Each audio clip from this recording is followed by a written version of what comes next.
मैं doctor Priyadarshi Jitendra Kumar, pulmonologist जिसे फेफड़ा रोग विशेषज्ञ कहते हैं, फेलिक्स हॉस्पिटल नोएडा में कार्यरत हूँ। मैं बताना चाहूँगा लंग कैंसर क्या है। शरीर में कोशिकाओं का अनियंत्रित वृद्धि होने लगता है, अनकंट्रोल्ड प्रोलिफरेशन होने लगता है, तब वो एक ट्यूमर का निर्माण करता है और जब ये लंग में है तो उसे लंग कैंसर कहते हैं। ट्यूमर के बनने की वजह से बहुत तरह की जो उसका प्रक्रिया है उसमें दिक्कत आती है।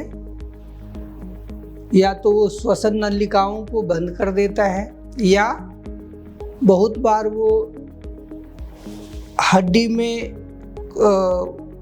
एक तरह से इन्फ्लेमेशन पैदा करता है जिससे कि हड्डियां गलने लगती हैं, ब्लड वेसल्स इरोडेड होने लगते हैं और उसके बाद तमाम दिक्कतें शुरू हो जाती हैं।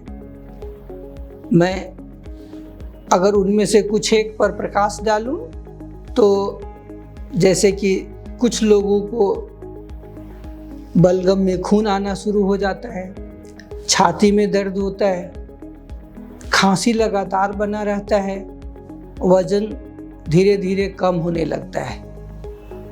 देखने मात्र से समझ में आने लगता है कि ये व्यक्ति को कुछ दिक्कत है। और सबसे बड़ी जो समस्या है लंग कैंसर के साथ वो ये है कि लंग में अपने दर्द के जो फाइबर्स हैं, पेन फाइबर्स हैं, वो नहीं होते। तो जब तक फेफड़े में जो ट्यूमर है वो बढ़ते बढ़ते लंग के किनारे पैराइटल एरिया को नहीं इन्वॉल्व करता, तब तक यूजुअली दर्द भी नहीं होता।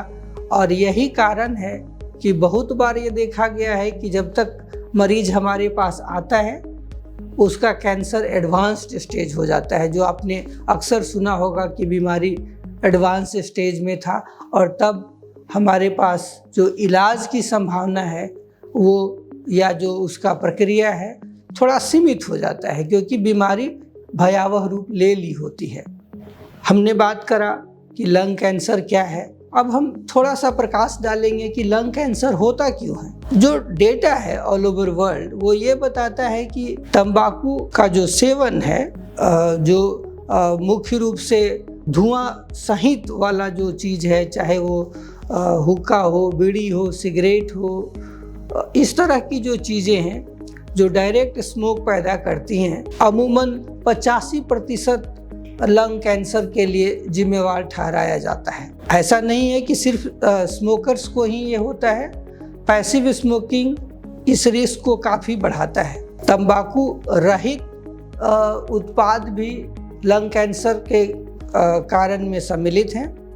जो दूसरा मेजर रीजन है लंग कैंसर का वो एनवायरमेंटल पॉल्यूशन है जो कि अर्बनाइजेशन के साथ ग्रो कर रहा है। तीसरा जो औद्योगिकरण है जिसमें कि खास करके हम बात करें एस्बेस्टोस का या रेडॉन गैसेस का, तो उसमें जो ऑक्यूपेशनल डिजॉर्डर्स में ये सब आते हैं।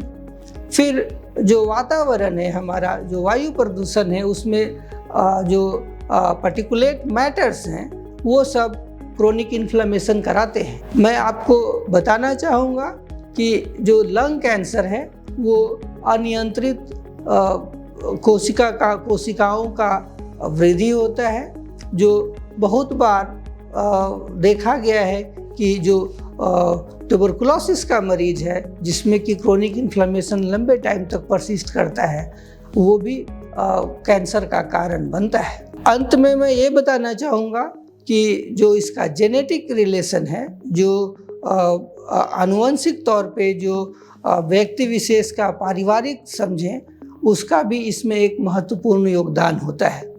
तो अब तक हमने बात करा कि लंग कैंसर क्या है, कैसे होता है, उसकी समस्याएं क्या आती हैं या उसके सिम्टम्स क्या होते हैं।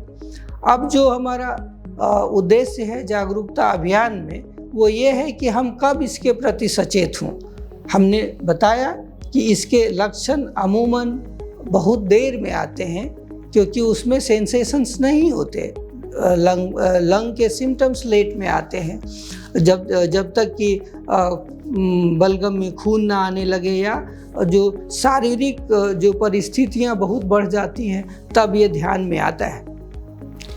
क्या करना चाहिए हमें? अगर ऐसा लगता है कोई स्मोकर है, उम्र 50 साल से अधिक है, तो यूजुअली स्क्रीनिंग रिकमेंडेड है, जिसमें कि लो डोज सीटी स्कैन का प्रावधान है, जिसे हमें करा के देखना चाहिए। अगर अनियंत्रित खांसी या बलगम में खून, खांसी में खून, शरीर का वजन कम होना, भूख में कमी होना या शरीर का गिरता रहना, इस तरह की समस्याएं हैं, तो आप पल्मोनोलॉजिस्ट को संपर्क करें, लंग कैंसर का स्क्रीनिंग कराएं।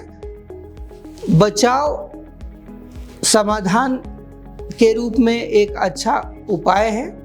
अगर हम सही समय पर बीमारी को पकड़ लें तो इसका इलाज बड़ा उचित तरीके से किया जा सकता है। लेकिन अगर समस्या भयावह हो जाती है, एडवांस स्टेज में हो जाती है, तो दिक्कतें अधिक हैं। धन्यवाद। हेल्थ से जुड़ी ऐसी कई और जानकारी के लिए फेलिक्स हॉस्पिटल के YouTube चैनल को सब्सक्राइब करें और अपने सवाल कमेंट बॉक्स के जरिए हम तक पहुंचाएं। और डॉक्टर की अपॉइंटमेंट के लिए दिए गए नंबर 9810455953 पर संपर्क करें।